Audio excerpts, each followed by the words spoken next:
모든 일에는 때가 있습니다. 지나간 기회는 다시 붙잡기 어렵습니다. 신앙생활도 마찬가지인데요. 하나님의 은혜를 주실 때, 말씀하며 힘을 주실 때, 순종할 수 있을 때 우리는 그때 순종해야 합니다. 이스라엘 백성은 기회를 잡지 못했습니다. 그들은 기회가 왔을 때 불평과 원망으로 하나님을 진노하게 했고요. 그 결과는 너무나도 쓰라린 것이었습니다.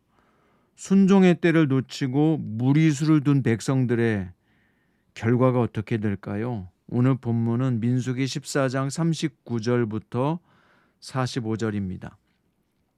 모세가 이 말로 이스라엘 모든 자손에게 알림해 백성이 크게 슬퍼하여 아침에 일찍 일어나 산 꼭대기로 올라가며 이르되 보소서 우리가 여기 있나이다.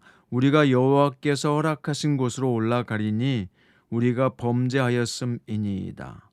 모세가 이르되 너희가 어찌하여 이제 여호와의 명령을 범하느냐?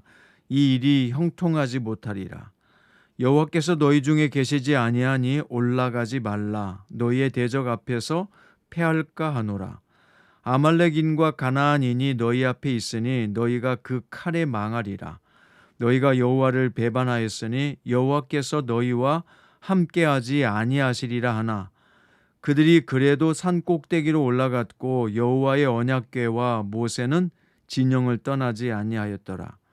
아말렉인과 산간지대 거주하는 가나안인이 내려와 그들을 무찌르고 호르마까지 이르렀더라.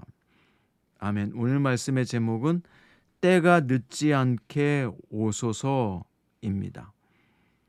오늘 39절에 보면 하나님의 준엄한 심판이 모세를 통해 백성에게 알려졌습니다. 백성이 크게 슬퍼하게 되는데요. 이것은 얼핏 보면 회개하는 모습처럼 보이잖아요. 그러나 실상은 그렇지 않습니다. 그들은 이제 다시 40년 광야 생활을 채우라고 하는 하나님의 혹독한 심판에 당황했고 당장 내일이 두려웠을 뿐입니다. 참된 회개란 뭘까요? 하나님과 나 사이가 멀어진 것을 슬퍼하면서 죄의 길에서 완전히 돌아서는 것입니다. 눈앞에 불리한 상황을 슬퍼하는 것이 회개가 아니란 말입니다. 자, 40절에 보면 그들은 급기야 자신들이 범죄했으니 이제라도 가나안 산지로 올라가서 그곳에 있던 가나안 원주민들을 정복할 것이라고 합니다. 이것 역시 옳지 않은 일입니다. 우리가 여기 있습니다. 우리가 범죄했습니다. 라고 말은 하고 있기는 하지만 하나님의 뜻과는 전혀 다르게 행동하고 있기 때문입니다. 정말 회개했다면 하나님의 징계도 받아들이고 그 속에 담긴 하나님의 자비로우신 뜻과 훈련의 계획과 하나님의 목적을 바라보아야 합니다. 모세가 이들의 무모한 행동을 질책하는데요. 이런 행동이야말로 여호와의 명령을 어기는 것이라고 단언합니다. 그래서 41절에 너희가 어찌하여 이제 여호와의 명령을 범하느냐? 이 일이 형통하지 못하리라. 또한 대적들 앞에서 반드시 패할 것이라고 경고했습니다. 하나님이 함께하지 않을 것이다. 그들이 하나님을 배반했으니 하나님이 그들과 함께할 리가 없습니다. 이상하게 이스라엘 백성들은요, 가라고 할 때는 가지 않고 원망하다가 가지 말라고 할 때는 억지로 가겠다고 고집을 부리는 행동을 보입니다. 이들은 또다시 하나님의 말씀을 배반한 것입니다. 여러분, 우리가 가든지 멈추든지 항상 하나님의 말씀을 따라 움직이는 성도가 되어야 합니다. 이스라엘 백성이 전쟁하러 올라갔지만 언약궤와 모세는 진을 떠나지 않았다고 기록되어 있습니다. 본래 하나님은 이스라엘과 함께 하시기 때문에 진을 떠나지 않으십니다. 그런데 이제는 가나안으로 진격하는 그들과 함께 하지 않으시려고 진을 떠나지 않으시는 것입니다. 여러분, 우리도 하나님이 함께 하시는지 늘 돌아보지 않고 자기 생각만 주장하며 믿음을 내세운다면 어떻게 되겠습니까? 오늘 바로 이스라엘 백성과 전혀 다르지 않을 것입니다. 이것은 신앙이 아니라 맹신일 뿐입니다. 성도는 언제나 겸손하게 하나님의 함께 하심을 바라고 그분의 뜻을 구하는 자세를 취해야 합니다.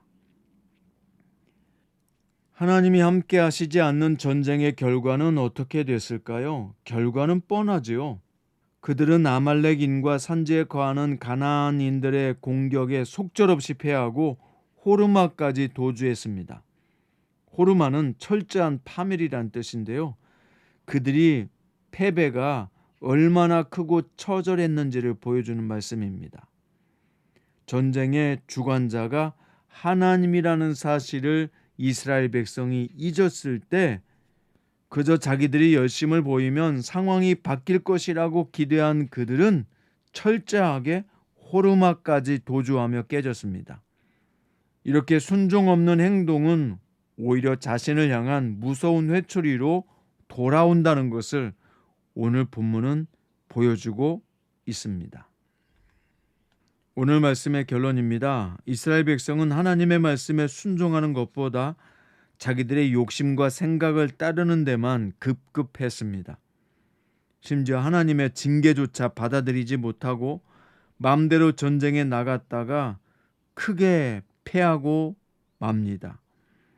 순종해야 할 때 순종하지 못하면 후회할 수밖에 없습니다. 그러므로 때가 늦지 않게 오소서. 때가 늦지 않게 주님께로 와야 합니다. 순종에도 때가 있음을 기억하고 주어진 기회를 잘 붙잡는 진실한 성도가 되어야 합니다. 늘 하나님의 때, 지금 나를 향한 하나님의 때와 뜻이 무엇인지를 분별하고 그 뜻에 순종하십시오. 한 달란트를 받았다고 할지라도 지금 환경의 모든 상황이 내게 한 달란트 같은 상황이라고 할지라도 지금 주님의 뜻에 순종하십시오. 하나님의 징계를 받는다고 느낌이 오거든 회개하시고 주님께서 나를 훈련하신다고 생각하시거든 인내하며 참아내십시오. 사랑하는 여러분, 끝까지 잘 참아서 하나님의 때를 잘 준비하고 때가 되면 높이시는 은혜를 경험하는 복된 성도들 되시기를 우리 주 예수님의 이름으로 축원드립니다.